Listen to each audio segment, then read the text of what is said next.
역시 나 대표님 계실 때하고 안 계실 때 차이가 좀 나고 있습니다. 그러니까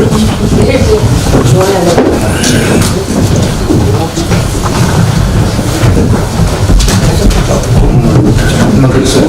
네. 2, 3분 있다가 시작하겠습니다.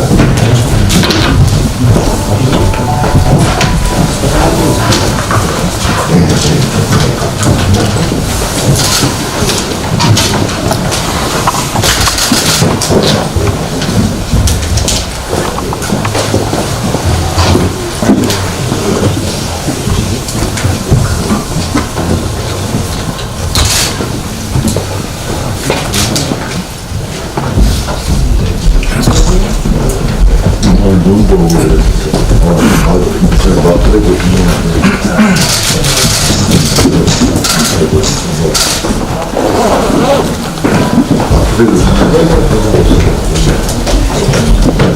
굉장히 오늘 몇 시간 먹었어요? 새벽에 먹었다. 5시, 2시 정도. 그때만 제가 쏟아집니다.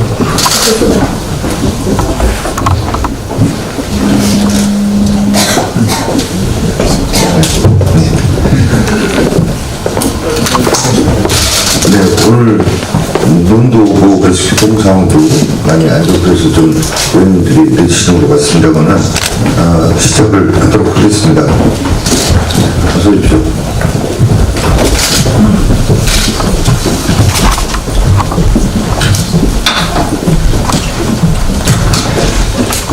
네, 어제 당정청이 2021년부터 자치경찰제 전면 시행하겠다고 하고 올해는 5개 시도에서 시범 실시를 하겠다고 했습니다. 경찰 조직을 이원화해서 주민 친화적인 치안 서비스를 제공하겠다고 했습니다만은 몇 가지 좀 깊이 있게 검토해야 될 점들이 있습니다. 일단 수사 기능의 범위 면에서 자치경찰의 수사 기능이 너무 제한된 것이 아니냐라는 지적이 있습니다. 인사권과 관련해서도 자치경찰의 장은 시도지사가 임명을 하고 다른 자치경찰의 남은 임원에 대해서는 역시 중앙에 있는 국가경찰에서 인사권을 행사하는 문제, 또 시도지사가 자치경찰의 장을 임명할 때 이 토착 세력과의 유착 우려, 그리고 기타 인원 충원 예산 확보, 치안 공조 문제 이런 점에서 문제점들이 지적되고 있어서 우리 당은 앞으로 국회 입법 과정에서 이런 문제들에 대해서 정말 깊이 있게 검토를 해 나갈 것입니다. 그리고 이런 문제보다도 무엇보다도 본질적인 것은 이게 명분은 주민 밀착형 민생 치안 강화지만 실제 의도는 검경 수사권 조정에 있습니다. 따라서 자치경찰이라고 쓰고 검경 수사권 조정이라고 읽어야 할 것입니다. 네, 국회에서 논의가 이게 뭐 좀 지지부진하니까 우회로를 내면서 그냥 밀어붙이겠다는 걸로 보입니다. 오늘 국정원 검찰 경찰개혁 전략회의를 대통령께서 주재한다고 하는데 이게 검경 수사권 조정과 공수처 신설 논의를 위해서 미리 포석한 걸로 보여집니다. 이렇게 권력 차원에서의 의도를 가지고 밀어붙이는 자치경찰제가 제대로 정착할 수 있겠습니까? 우리 당은 철저하게 따지고 감시하겠다는 입장을 거듭 밝힙니다. 자, 어제 문재인 대통령이 역대 처음 첫 만남 등등의 각종 표시를 붙여서 자영업자 소상공인을 청와대로 불러서 만났습니다. 그러면서 뭐 인상 결정하는 과정에서 최저임금 인상 결정하는 과정에서 의견 충분히 대변되도록 하겠다 등등 얘기했는데 이게 참 땀 때리고 어르는 모습이고 또 결국 들어보면 길게 보면 인상하는 방향으로 가야 한다라고 정책 보수 입장은 분명히 했습니다. 그렇다면 병 주고 약 준다는 말도 있습니다만 이거는 병 주고 약 안 주면서 약 올리는 오히려 이런 이 자리를 왜 만들었는지 소상공인들 다독이겠다고 만들어 놓고 이 소상공인들이 간절하게 요구하는 최저임금 문제 좀 개혁해달라는 거 전혀 손 안 보겠다. 이거 하루하루 먹고 살기 바쁜 분들 왜 청와대로 부르는 것인가 이렇게 되묻지 않을 수가 없습니다. 그러면서 이제 해결책이라고 하는 거를 소상공인 전용 상품권 발행하겠다, 일자리 안정자금 풀겠다, 카드 수수료 인하하겠다, 이런 식의 얘기를 하고 있는데 이거는 변죽만 올리는 이런 거 아니겠습니까? 그러면서 또 국회 탓을 합니다. 국회가 입법을 안 해서 그렇다라는 식으로 국회에다가 또 이 탓을 돌리는 정말 참 무책임한 대통령 이다라고 하지 않을 수가 없습니다. 자영업자 정말 살리려면 최저임금제, 근로시간제 이런 정책을 바로잡기 바랍니다. 최근 언론에서 정부가 공기보를 비롯해서 금강과 영산강에 있는 멀쩡한 돌을 해체할 걸 추진한다는 보도가 나왔습니다. 금강 영산강에 설치된 5개의 돌 중에 3개 철거하기로 결론 내렸고 추진 결과에 따라 1개 더 늘어날 수 있다, 이렇게 얘기를 했는데 또 환경부가 보도자료 내가지고 구체적인 결론 내린 바 없으며 2월 말 처리방안 제시를 목표로 논의가 진행 중에 있다고 했는데 결론도 나지 않은 사항을 언론에 흘리는 저희가 뭔지 묻지 않을 수 없습니다. 그리고 무엇보다도 돌을 만들어서 오히려 수질이 좋아졌다라는 연구 결과도 나오고 있는데 멀쩡한 돌을 왜 허문단 말입니까? 돌을 허물면 그리고 이 금강에 그만큼 다리가 없어지는 겁니다. 주민들이 반대합니다. 주민들도 반대하는 이런 거를 정권의 이념에 따라서 그리고 일부 아주 편향된 시민단체의 주장에 편승해서 사전에 허물기로 결론 내려놓고 이어 맞추기 식으로 보호철거 여부가 결정돼서는 결코 안 될 것입니다. 국민이 먹고 사는 문제 이념으로 접근할 게 아니라 주민 의견 받들어서 정말로 국민과 나라를 위한 정책이 결정되어야 할 것입니다. 손혜원 의원 화력발전소 리모델링 사업 외압 관련해서 우리 당의 정미석 의원께서 이 실체를 파헤쳐 주셨습니다. 손 의원이 개입하는 과정에서 이 화력발전소 리모델링이 1년 지체됐고 발전 예산은 20억 가까운 손실을 보아야 했다고 합니다.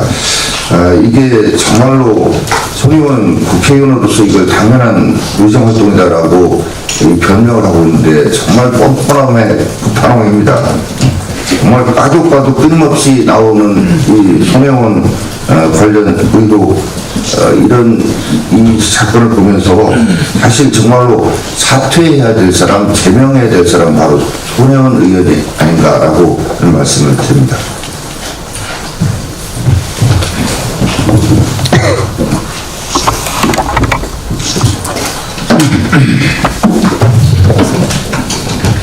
네, 국회의장과 여야 대표단이 함께한 방미단이 활동을 마치고 귀국하게 됐습니다.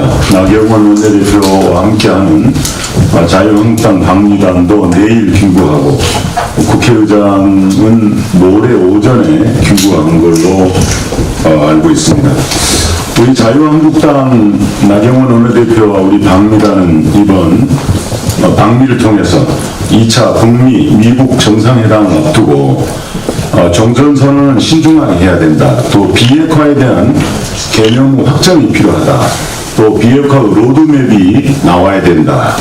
또 비핵화로 인해서 북한의 정상 국가가 되기를 기대한다는 그런 목소리를 미국에 전했습니다. 대한민국에 있는 보수 야당의 목소리를 미국에 전했습니다. 낸시 펠로시 하원 의장과도 만나서 북한에 대한 미국의 다양한 또 목소리를 들을 수 있었다고 저는 생각이 됩니다. 이런 과정에서 자유한국당과 또 민주민평정의당이 북미 정상회담에 대한 우려와 전망을 목소리는 다르게 냈습니다. 바로 정당 외교라고 하는 것은 이런 것이라고 생각됩니다. 다양한 입장을 전달하는 것이 바로 의원 외교단입니다. 우리는 북한과 달리 자유민주 국가이고 각 정당마다 이념과 정책과 목표가 다릅니다. 목소리가 다르게 나오는 것은 너무 자연스럽다는 그런 생각을 하게 됩니다. 그런데 이런 우리 활동에 대해서 대통령과 여당의 인식이 좀 안타깝습니다. 대통령은 한반도 비핵화 평화 프로세스가 잘 될까 의구심이 적지 않은 것이 현실이다. 그리고 적대와 분쟁의 시대가 계속되기를 바라는 듯한 세력도 적지 않다. 이런 말씀을 하셨습니다. 이건 정말 편가르기식 발언이라고 생각됩니다. 대통령께서는 지난 과거 북미 1차 회담 때도 회담 결과가 낮게 평가하는 것은 민심의 평가와 동떨어진 것이라고 이렇게 말씀하셨는데 1차 회담에 대한 결과 평가 어떻습니까? 우리 국제사회가 평가하는 거 잘 알고 있을 텐데 이 대통령의 말씀은 부적절하다. 이런 편가르식 발언을 자제하시는 것이 바람직하다는 말씀드립니다. 우리는 나경원 원내대표와 함께하는 자유한국당 당미단은 북핵 특위를 만들어서 활동을 개시했고 미국을 떠나기 전에 청와대 측에 요청했습니다. 2차 정상회담에 대한 자유한국당의 의견을 전달하고 또 전망을 청취할 수 있는 설명 기회를 달라고 요청했는데 청와대가 결국 그 기회를 갖지를 못했습니다. 야당에게 설명하고 야당의 목소리를 들어야 될 대통령이 그런 기회는 갖지 않고 이런 발언을 하시는 것은 적절치 않다는 말씀 다시 한번 드립니다. 여당도 마찬가지입니다. 민주당은 이번에 우리 한국당 당미단에 대해서 어깃장을 놨다. 또 시대착오적 인식을 벗어나서 이제 평화의 동반자가 되길 바란다. 이런 그리고 그런 뭐 방미 활동을 자제해달라 이런 이야기했습니다. 정말 이건 구태의연한 그런 발상이다 이런 생각이 듭니다. 야당의 활동이 필요합니다. 대한민국의 다양한 목소리를 전하기 위해서 자유한국당이 그 역할을 마땅히 해야 됩니다.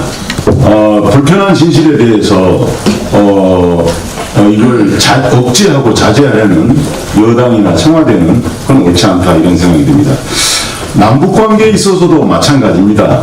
야당이 우려하는 목소리 또 야당이 함께하는 남북 대화가 됐으면 보다 더 충실하고 또 일방적이지 않고 남남 갈등이 없는 그런 남북관계가 변화됐을 것이라고 하는 저는 생각을 갖고 있습니다.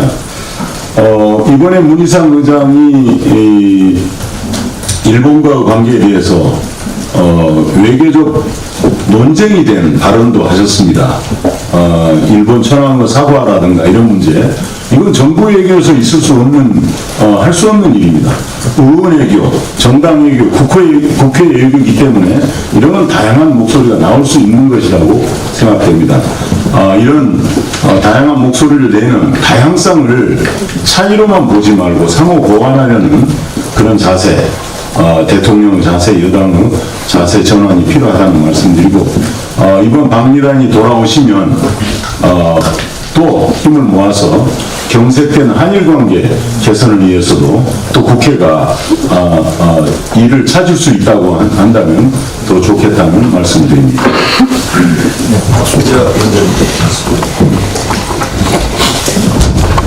네, 국토교통부가 지난 12일 오후 3시 발표한 공시지가 현실화 조치에 대한 정부의 국토정책에 대해서 말씀드리겠습니다.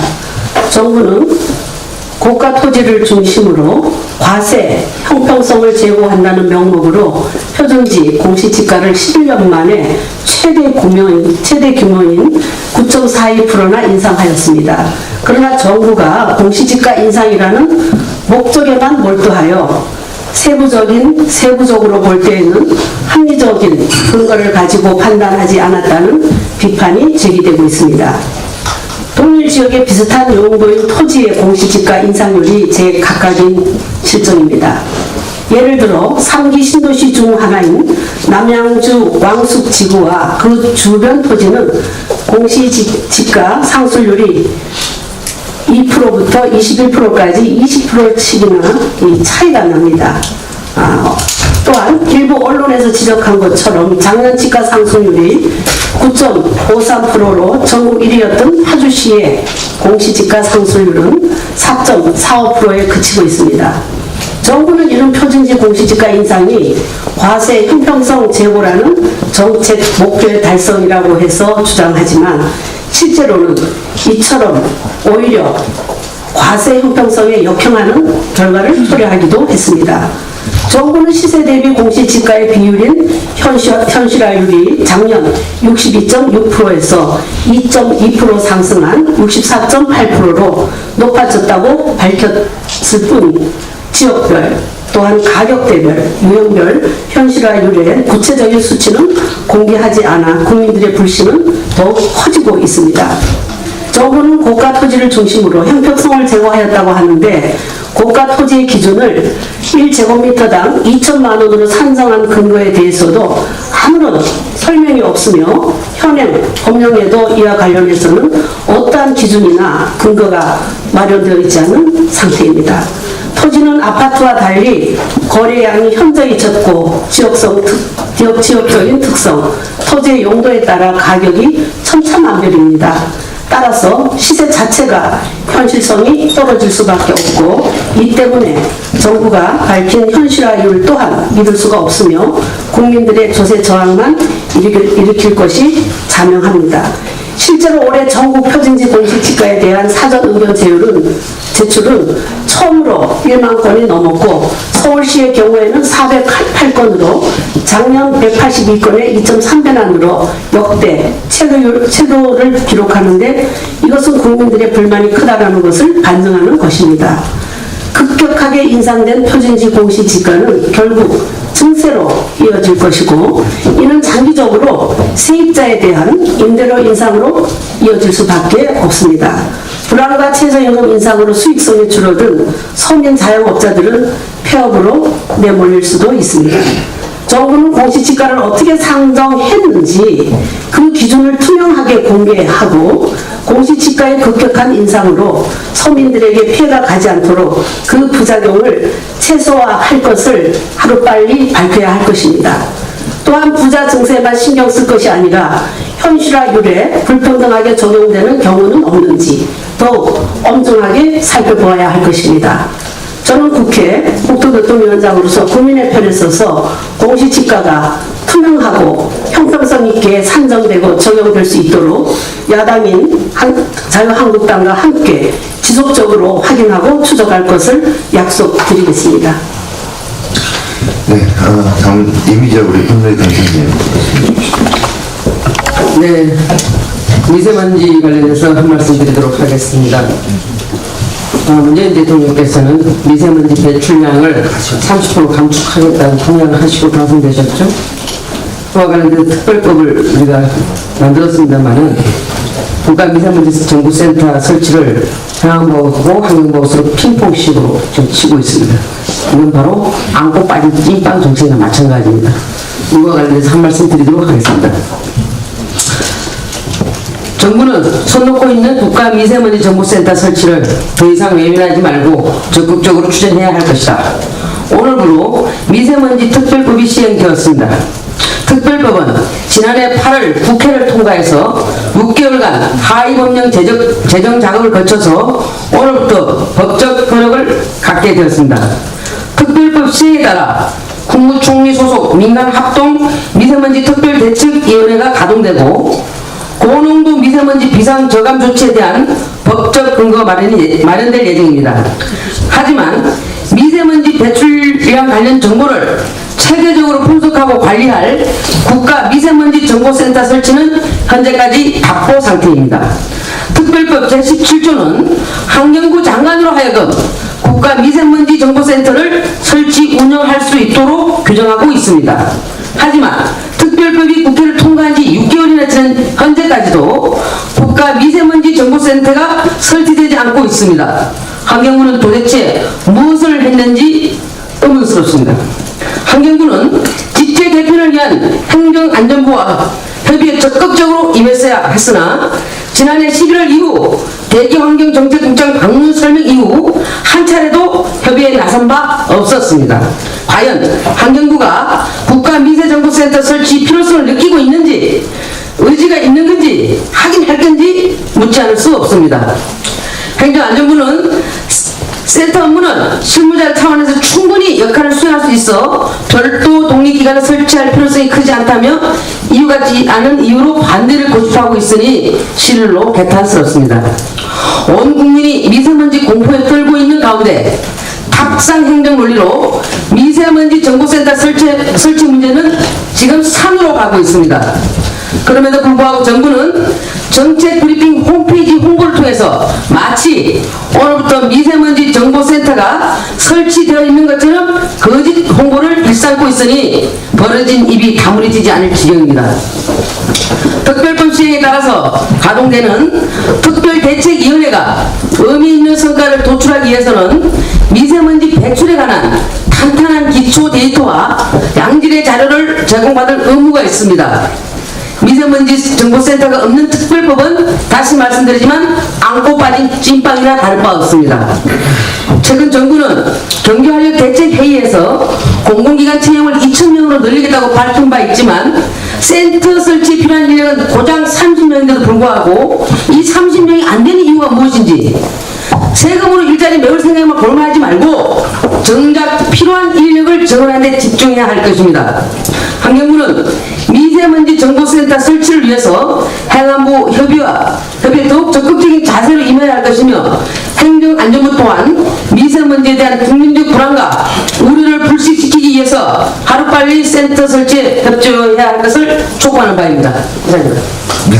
그럼 정유석 의원님 말씀 안 하시니까. 자, 그러면 우리 김성태 의원님.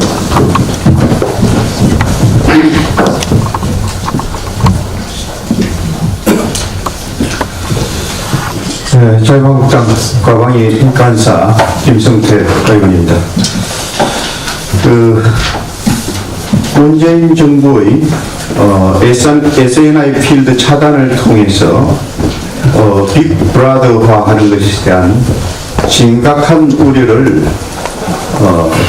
표합니다.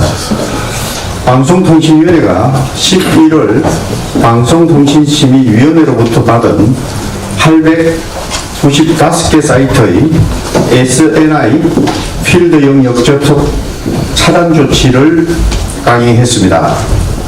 방송통신위원회는 해당 조치의 시행 이후로 건전한 인터넷 환경 조성을 들고 있지만 가공할 만한 사생활 침해를 자행했던 빅브라더의 명분이 사회를 돌보는 것이었음을 떠올린다면 방송통신위원회의 말은 구밀복금, 입에는 꿀을 품고 배에는 칼을 숨기고 있는 그것을 연상하게 됩니다.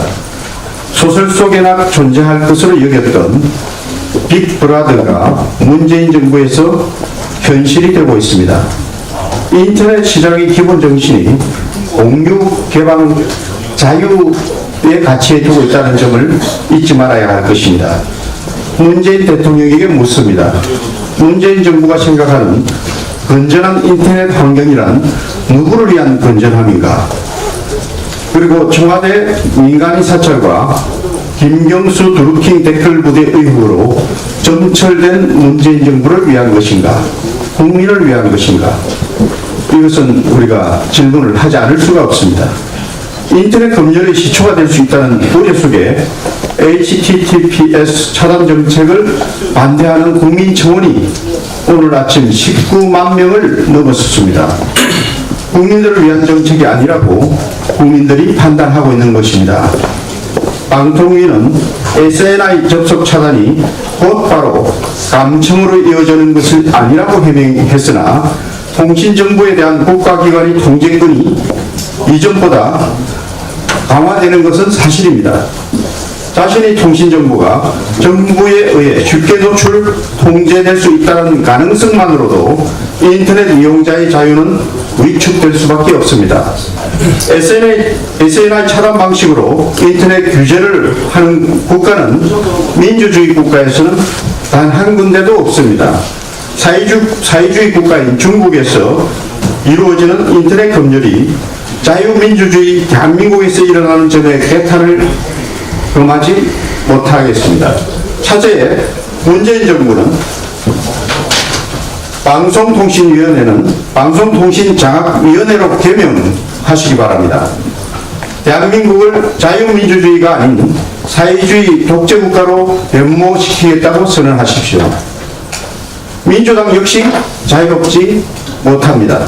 개인의 사생활과 자유를 들먹이면서 필리버스터 쇼를 보여주던 때를 잊지 않았다면 문재인 정부가 진행 중인 인터넷 검열에 대해 국회 혹은 청와대 앞에서 릴레이 규탄 발언을 시작하시기 바랍니다. 자유한국당은 문재인 정부가 방송통신위원회와 방송통신심의위원회를 충견으로 삼아 인터넷을 검열, 장악하여 향후 총선과 대선 개입을 일상화하는 획책을 꾸미는 것은 아닌지 합리적 의심을 제기합니다. 본 의원은 가방이 간사로서 자유민주주의 근간을 뒤흔들고 정치 권력에 의한 통제사회로 역행하고 있는 일련의 움직임을 결코 용납하지 않을 것입니다. 상임위에서 이를 강력하게 저지할 것입니다. 문재인 정부는 SNI 필드 차단을 통한 대국민 사찰 시도를 즉각 중단하기 바랍니다. 네, 저 의원님들 조금 발언을 압축해서 해주시길 부탁을 드리고요. 손석준 의원님 말씀해 주십시오.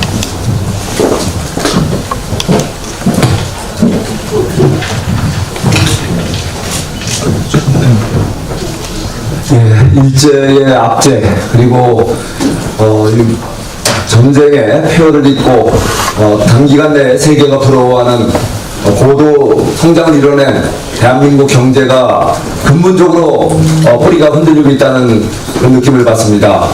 어제 통계청이 발표한 고용 동향에 의하면 실업자 숫자가 9년 만에 최대인 120만 명을 넘어섰고 또 실업률도 4.5%에 이르렀다고 합니다.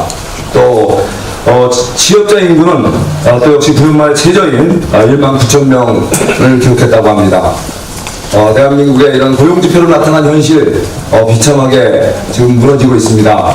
이 모든 것은 문재인 정부 들어서 나타나고 있는 과도한 정부 개입에 의한 결과라고 생각이 됩니다. 이 정부 들어서 소득주도 성장이라는 명목으로 노동자들의 소득을 올려주고 그러면 소비가 늘고 투자가 늘고 결과적으로 경제가 성장하는 그런 선순환의 기대를 하고서 소위 최저임금 급격한 인상 그리고 근로시간 단축이라는 글자에 소득주도 성장 정책을 무리하게 시행해 왔습니다. 그 결과는 기대와 다릅니다. 아시는 대로 최저임금을 급격히 올리다 보니까 노동자들의 소득이 늘어야 되는데 일자리 감소를 초래했습니다. 그 감소된 일자리 그로 인해서 많은 분들이 소득을 잃고 소득이 줄다 보니까 소비가 줄었습니다. 소비가 줄다 보니까 생산이 줄고 또 투자가 줄고 결과적으로 소득이 감소하는 정반대 현상이 나타나고 있습니다. 자, 이러한 현상은 또 근로시간 단축과도 또 관련이 됩니다. 근로시간 단축으로 인해서 과외돈을 벌던 노동자들이 이제는 과외돈이 없다 보니까 소비 지출을 줄입니다. 그리고 우리 대한민국의 또 근면, 자조협동, 이 근면 정신을 제도적으로 봉쇄하는 우리 성장 동력을 저해하는 결과적 현상을 초래했습니다. 이러한 소득주도 성장의 폐해 더 이상 우리가 방치해서는 안 됩니다. 이뿐 아니라 또 부동산 시장에 과도한 정부 개입이 지금 그러잖아도 상가 오피스 중심으로 나타났던 공실률 현상들이 이제는 모든 시장에 파급이 되고 있습니다. 최근에 역전세난, 깡통 전세난으로 나타났듯이 지금 부동산 시장의 침체는 이제는 서민들의 고통, 부동산 시장에 완전 거래 동결로 더욱더 우리 거시경제를 어렵게 하고 있습니다. 이러한 모든 현상은 이런 우리 이미 골목길 상가에 나타나고 있습니다. 지금 수많은 가게들이 문을 닫고 싶어도 닫지 못하는 정말 심각한 상황입니다. 그러다 보니까 유통업도 위축되고 또 거기에서 중소기업들도 문 닫거나 닫고 싶어도 못 닫는 그런 정말 공포스러운 나라를 보내고 있습니다. 이런 현상은 최근에 소비 침체로 시설농들의 야채값들이 폭락하고 또 축산업 우리 돼지 가격 폭락 지금 예고되고 있다고 합니다. 이 모든 현상은 잘못된 정책, 정부의 과도한 개입으로 인한 시장 파괴로 인한 결과라고 생각합니다. 지금이라도 늦지 않았습니다. 다시 한번 일자리는 기업이 만들어야 된다. 그래서 기업을 우대하고 그 시장을 정상화하는 정책 반드시 다시 시작돼야 된다고 생각합니다. 이상입니다. 네, 그렇습니다. 김규환 의원님. 네.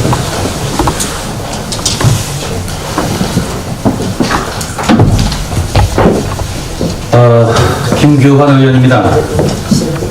신공항 얘기 짤막하게 말씀 드리겠습니다. 김해국제공항을 확장해서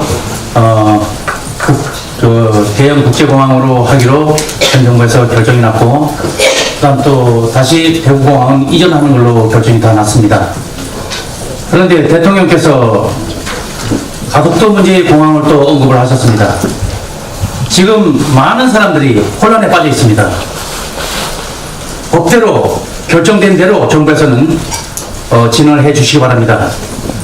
수많은 사람들이 가덕도냐 밀양이냐 결정을 하지 못해서 결국은 김해공항을 확장하는 걸로 결정을 내렸습니다. 그리고 세계적인 공항으로 만들기로 다 결정도 났습니다. 그리고 대공항은 다 분리로 이사를 가기로 결정도 했습니다. 그럼 그대로 하는 게 옳습니다. 대통령께서 어떤 의도에서 그런 말씀을 하셨는지 모르지만 법대로 원칙대로 공항 이전을 지켜주시기 바랍니다. 이상입니다.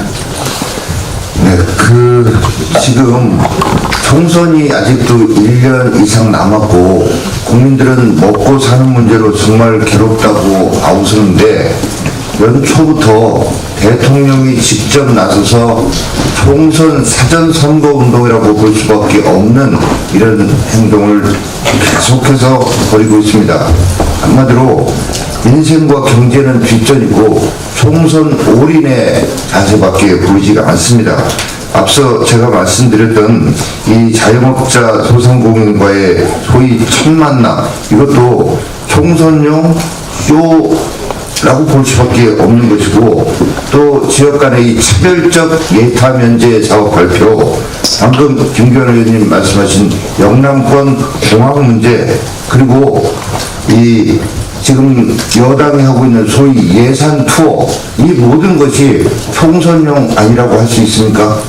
지금 국민들의 먹고 사는 이 괴로운 이거를 해결해야 될 책임이 있는 정부 여당과 대통령이 이런 것들은 완전히 방기하고 오로지 총선에만 올인하는 모습을 보면서 국민들은 절망합니다. 그리고 앞으로 이런 과정에서 불법적인 요소가 있다면 선거법 위반으로 우리 당은 적극 대응할 것이라는 것을 밝혔습니다. 하지만 선관위 상임위원을 미리 자신의 공신으로 박아놨으니까 걱정할 게 없다라고 생각하고 이런 총선 행보를 벌이는 것일지도 모르겠습니다만 국민들이 결코 용납하지 않을 것이라고 엄중 경고합니다. 끝으로 이종배 우리 정책위 수석부의장님께서 말씀해 주십니다. 네. 앞서 발언이 있어서 다소 중복됩니다만 중복되지 않는 선으로 말씀을 드리겠습니다. 일자리 정부를 표방한 문재인 정부, 이제 3년 차 들어서 첫 고용 성적표, 아주 참담한 수준입니다. 출범 후 54조 원이라는 일자리 예산, 막대한 혈세를 퍼부었는데도 일자리 상황은 아주 악화 일로입니다.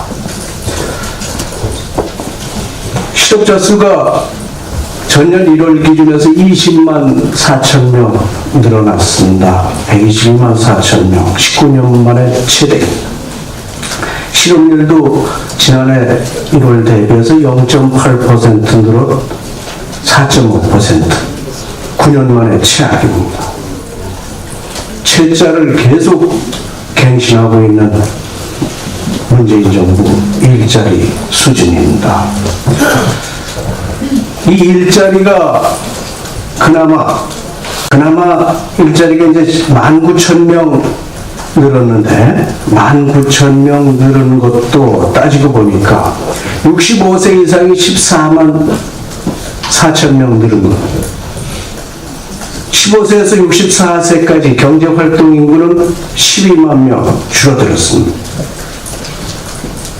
그중에서 30대 12만 6천 명, 40대 16만 6천 명. 한참 돈 벌어서 가게를 책임져야 돼. 이 30, 40대 이렇게 많이 줄었습니다. 고용의 질 한번 보십시오. 36시간 이상 33만 8천 줄었습니다. 36시간 미만이 42시간 늘었습니다. 단기 일자리만 늘은 겁니다. 결국 고령자, 단기 일자리 이런 것들만 늘어서 그나마 19,000명 늘은 겁니다. 최저임금 과속 인상 영향 많이 받은 그런 업종들 대폭 줄었습니다. 정부 예산 투입한 일자리들은 대폭 늘어났습니다. 결국 민간 일자리 공백을 정부에서 혈세를 퍼부어서 맞바꾼 셈입니다. 그럼에도 불구하고 문재인 정부는 그 대책으로 공공부문 일자리 4,000개를 늘리겠다는 겁니다. 일자리를 민간에서 창출하고 정부는 일자리를 창출할 수 있는 환경을 조성해 줘야 되는 것이 모든 사람, 전문가들, 우리 국민들 다 원하는, 다 알고 있는 겁니다. 문재인 정부만 모릅니다.